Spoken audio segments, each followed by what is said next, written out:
이 글을 발견하는 사람이 누군지 모르겠지만 나는 지금 10년도 넘게 이 지옥 같은 섬에 갇혔습니다.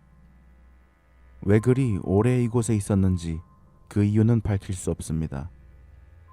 내 주변을 에워싼 것들에 나는 무감각 상태에 빠진 것 같으나 아직 희망의 끈을 놓지 않았습니다.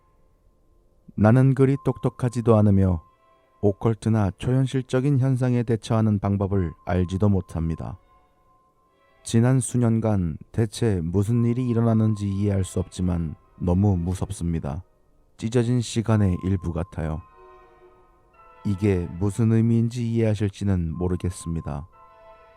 모든 게 멈췄어요. 그 과정은 나무나 꽃이 느린 화면으로 흔들리는 것처럼 느렸습니다. 사람들은 느릿느릿하게 걸었고 어떤 이는 거대한 뱀처럼 꿈틀거리다가 결국 멈춰버렸죠. 하지만 이런 상황이 진행돼서 괴로운 게 아니었습니다. 다만 그것을 피할 수 없다는 사실이 날 괴롭혔어요. 내 안에 쉐련이 완전히 멈춰버리기 전까지 약 1시간 정도 서 있었습니다. 그것도 좁디 좁은 거실 한복판에서 갑자기 말입니다. 아내의 시선은 미지를 응시하는 듯 마치 끝없는 공포를 보는 것처럼 텅 빈 채 앞을 향해 있었습니다. 요즘 나는 더러워진 소파에 기절하듯 잠듭니다.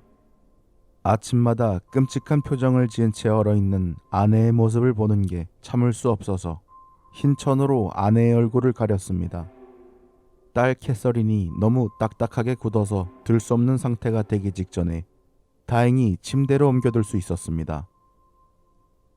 아이는 고작 6살인데 대체 어떻게 아빠가 6살 된 딸도 못 들게 된답니까? 이 지옥을 떠나려는 시도는 중요하지 않았습니다.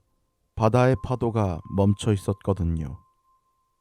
상황이 이쯤 되니 내 정신이 제정신이 아닌 게 틀림없다는 생각이 들지만 이 장소를 떠나려는 노력은 전혀 무의미할 것 같습니다. 모든 배가 사용 불가능 상태가 되고 마지막으로 남았던 비행기 역시 몇 년 전 부서지고 말았습니다. 그 탓에 엄청난 재앙이 일어났죠. 전화도 시도해봤지만 모든 선이 목통입니다.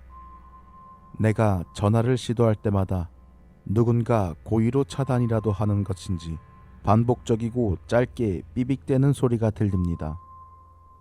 이 이해할 수 없는 비극의 유일한 생존자인 나는 벌써 8년째 혼자입니다. 내가 희망을 놓지 않는 이유는 이들이 죽었다고 생각하진 않기 때문입니다. 그저 잠시 멈춘 것으로 생각해요. 그 믿음을 놓지 않는 중입니다. 그 탓에 지독하게 괴로운 8년을 버렸죠. 그들은 여전히 아름답고 젊은 모습을 유지하지만 생존을 위해 몸부림쳤던 나는 이제 피곤합니다. 내 몸은 지쳤고 마음은 산산이 조각나버렸죠. 하지만 신께서 아직 날 잊지 않았다고 믿어요. 내 발은 점점 무겁게 느껴집니다. 다리 역시 두꺼워진 느낌이 들어요. 이제 움직이는 것마저 쉽지 않습니다. 쉐런이 굳어버렸을 때처럼 눈물이 마구 흐르진 않습니다. 차라리 기쁘거든요. 아내의 얼굴을 덮었던 천을 걷었더니 언제나 아름다운 얼굴이 보였습니다. 세상에, 그 얼굴을 보고 있자니 실제로 낙원에 온 것이 아닌가 생각이 들었습니다. 이제 내 몸은 너무 단단해서 나무 같습니다. 어떻게 해서든지 이 펜을 움직이려고 노력 중입니다. 끝없는 정지에 갇혀버린 사랑하는 내 가족들을 드디어 만나러 가기까지 얼마 남지 않은 이 순간 아내가 있는 쪽을 흘끗 바라보았습니다.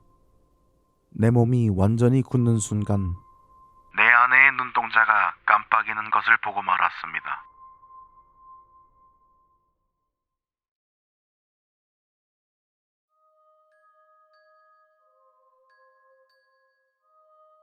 이와테 괴담 기담 진담이라고 하는 이와테 현지신문 이와테 일보가 편찬한 책이 있다. 이 책은 이와테 일보가 수집한 괴담 기담을 1권의 책으로 집약한 것으로 그 대부분은 민소각의 고향인 이와테답게 도깨비 불을 보았다던가 여우한테 속았다는 옛날 이야기 같은 것들이다. 하지만 그중 조금 이상한 이야기를 하나 발견해서 여기 소개해 보려고 한다. 그 이야기의 체험자는 이전에 남편과 인도네시아의 자카르타에서 살았던 적이 있다고 한다. 밤에도 27도가 넘는 열대야가 계속되는 곳. 방범 대책 때문에 철창살을 끼워둔 창밖에는 흐릿한 전등이 빛나고 있었다. 한밤중 갑자기 옆에서 자고 있던 남편이 큰 소리로 아우성치기 시작했다. 뭐야, 누구냐 거기 있는 놈은, 사라져! 체험자는 엄청 놀랐다고 한다. 남편을 깨워보니 남편은 창문과 벽 사이에 흰 여자의 얼굴이 비쳤어 라고 말했다고 한다. 물론 거기에는 아무것도 없었다. 그날은 그냥 흔한 악몽에 시달린 것이라 생각하고 넘어갔다고 한다. 그러나 4, 5일 정도가 지난 한밤중 남편은 다시 그 흰 얼굴의 여자가 나오는 악몽에 시달렸다고 한다. 남편의 말에 따르면 아무래도 그 얼굴은 여자라기보다는 여자아이의 것이었던 듯했다. 그것이 며칠이나 계속되었다. 그런 악몽이 계속되던 어느 날 연구 목적으로 인도네시아에 10년 넘게 살고 있는 한 영국인이 이상한 것을 말해줬다고 한다. 그 영국 신사의 이름은 마이클. 그는 체험자에게 남편에 관한 이야기를 듣고 역시 그렇군요 라고 수긍하더니 이런 이야기를 대답해줬다고 한다. 이 나라에는 기동을 강화한다는 구실로 재물을 넣는 구습이 있습니다. 콘크리트 안에 사람을 산채로 넣어 벽을 발라버리는 거죠. 지금은 그런 게 쓸모없다는 것이 알려져 도시에서는 사람 대신 새 한 마리를 넣지만 지방에서는 여전히 사람을 넣는 것 같습니다.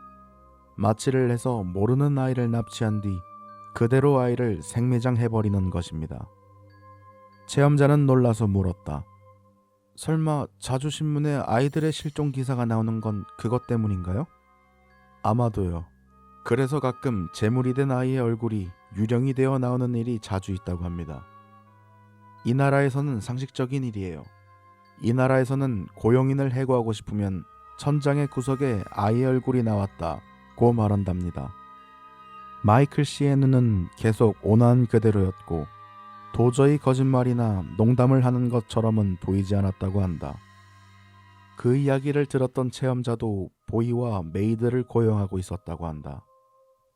어느 날 반쯤 농담으로 인도네시아인 메이드에게 실은 지난번 남편이 한밤중에 큰 소리로 질렀던 건 천장 구석에 여자아이가 나왔기 때문이야. 그러자 그 메이드는 역시 그런가요? 라고 수긍했다고 한다. 역시라니 무슨 소리냐고 체험자가 묻자 메이드는 이런 이야기를 했다고 한다. 전에 이 집에 경비를 서던 청년이 객실에서 2번 정도 여자의 얼굴을 봤었대요. 그리고 페인트 칠을 하려 왔었던 사람도 같은 얼굴을 봤다고 하고요. 게다가 그 여자아이의 얼굴은 달걀 귀신 같다고 하더라고요. 그러니까 저도 어서 그만두라는 이야기를 종종 듣지만 저는 살기 위해서 어떻게든 일하지 않으면 안 돼서. 며칠 뒤 그 집에 살고 있던 인도네시아인 보이가 사정이 있어 그만두고 싶습니다 라고 말해왔다. 체험자는 이제 무슨 사정인지 물어볼 엄두도 나지 않았다고 한다. 그러나 그 메이드만은 체험자가 귀국할 때까지 이 집에는 아이가 있어요 라고 웃으면서 계속 일했다고 한다. 목가적인 느낌의 옛날 괴담이었지만 어째서인지 이상하게 기분 나쁜 이야기여서 계속 기억에 남는다.